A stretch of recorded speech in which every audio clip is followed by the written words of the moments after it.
So English paper piecing is a trend right now in quilting where you take paper and you put it to the back of fabric and you hand stitch the pieces together. In fact, I'm even making a project right now using this technique. You really can't go into a quilt shop right now or even go online without seeing something that's made with English paper piecing. However, it's not a new technique, it's actually a very old technique. And the quilt we're going to look at today was made using this technique.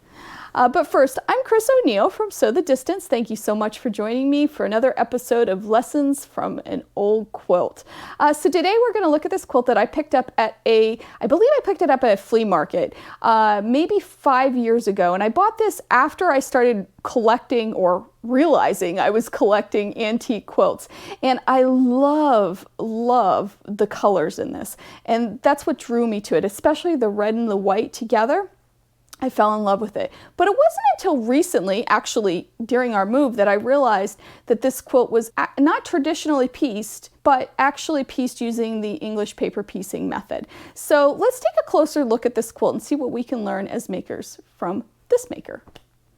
All right, let's take a look at this quilt and identify the block. We'll start with that. So the block is made up of triangles, squares, and diamonds. Okay, and this diamond is, the red diamond and the white diamond is exactly the same size. So there's 3 shapes that are used to make this really cool design.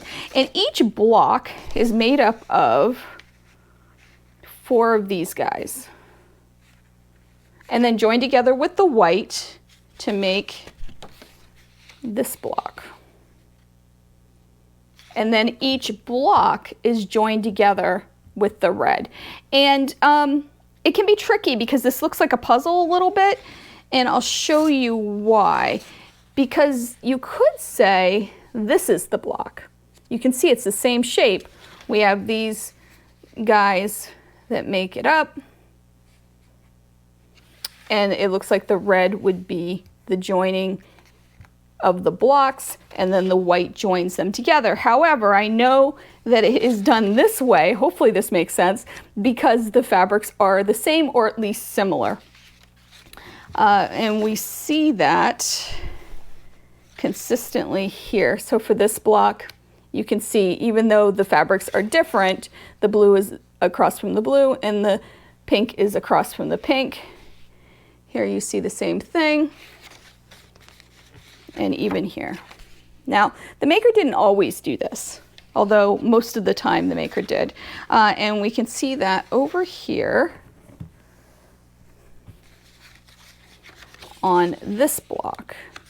And you can see that these 2 fabrics are the same, but these are not. However, the value of the fabrics is the same. And that's what's important. It gives that eye that resting spot, and it just makes you happy to look at it. And for the most part, the maker did do this with the light, medium, and dark fabrics.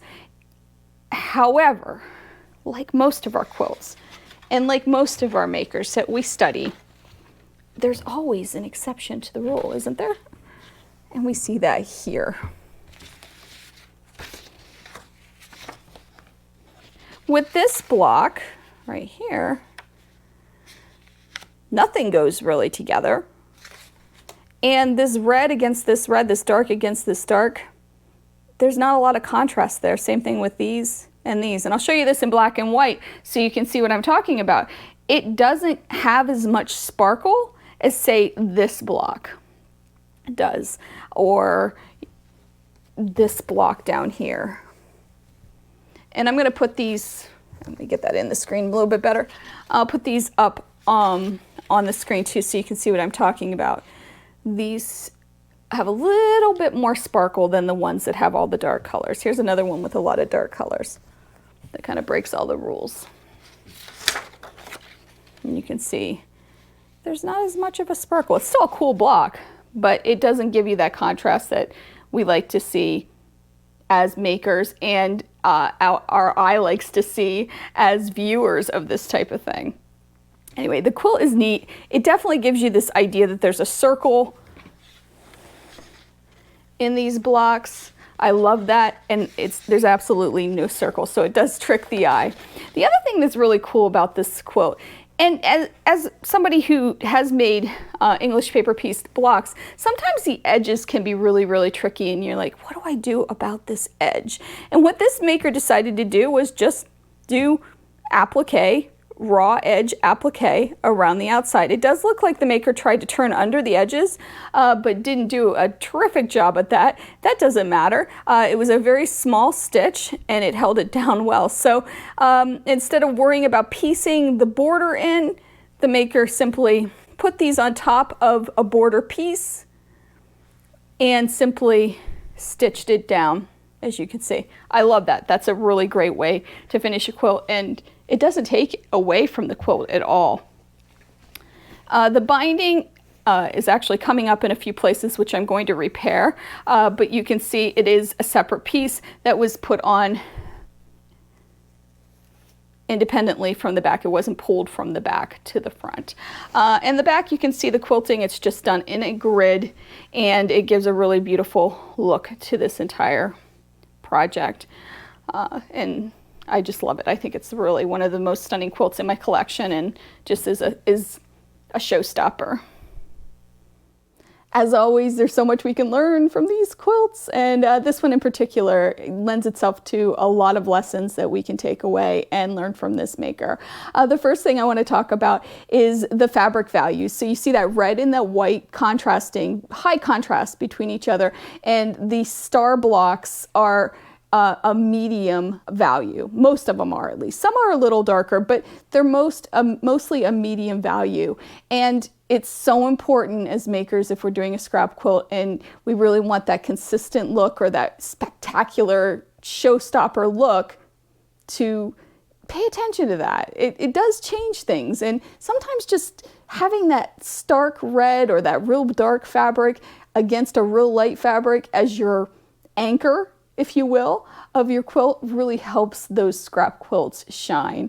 And speaking of which, the second lesson we can learn from this is close enough is good enough. So we see that in this quilt a lot. The maker really understood value and understood that even though the fabrics weren't exactly the same, they look the same in their value, if that makes sense. I'm going to put a picture here of what I'm talking about, a black and white of one of the blocks, and you can see that it's just a nice balance of color, and it does really make a difference in our quilting if we do that. And lastly, the third thing that I think is so cool and so unique about this quilt is the raw edge applique on the edges. I love this. The maker didn't, well, maybe the maker did stress, but possibly the maker did not stress about those edges and did not try to use the same technique of English paper piecing to put the edges around the quilt. So just put the red right up against the white border and stitched around it and called it a day. So I love that. I think that's just the coolest thing when you look at this. And not only that, the maker used white thread. I love that too. I think I would have been tempted to use red. Of course, on the back, then you'd see the red stitching. I don't know. But anyway, the maker used white thread, and I think that's cool. Thank you so much for watching, and please subscribe if you haven't done so. I am so happy that you joined me, and I really love doing this.